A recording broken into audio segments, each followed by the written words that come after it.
তাআলা বলেছেন ওমাই ইয়াকতুল মুমিনান মুতাআম্মিদান ফাজাযাউহু জাহান্নাম খালিদান ফিহা ওয়া গাদাবাল্লাহু আলাইহি ওয়া লানাহু ওয়া আ'আদ্দা লাহু আযাবান আযীমা। আল্লাহ তাআলা বলেছেন যে ব্যক্তি কোনো মানুষ হত্যা করে, মুমিন হত্যা করে ইচ্ছে করে, তার একমাত্র শাস্তি হলো জাহান্নাম। কে বলতেছে?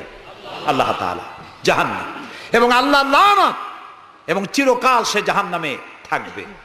আল্লাহ তাআলা আরো বলছেন ওমান কাতালা নাফসান বিগাইরি নাফসিন আও ফাসাদিন ফিল আরদ ফাকান্নামা কাতালান নাসা জামিআ।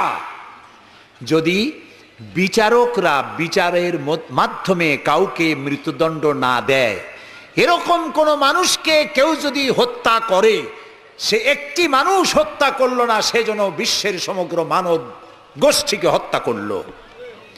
একটা মানুষ হত্যা করার অপরাধ হচ্ছে বিশ্বের সব মানুষ হত্যা করার সমান।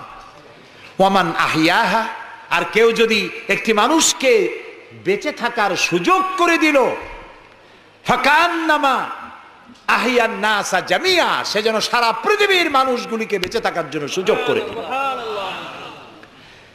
যারা মানুষ হত্যা করে তাদের শাস্তি কি?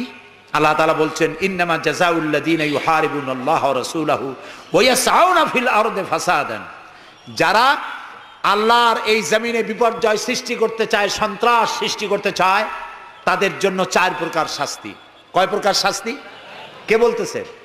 যারা বোমা মারে, যারা গ্রেনেড হামলা করে, যারা মানুষ হত্যা করে, যারা শান্তিপূর্ণ সমাজের উপরে সমাজকে বিশৃঙ্খলা সৃষ্টি করতে চায়, আল্লাহ তাআলা তাদের জন্য 4 প্রকারের শাস্তি নির্ধারণ করেছেন।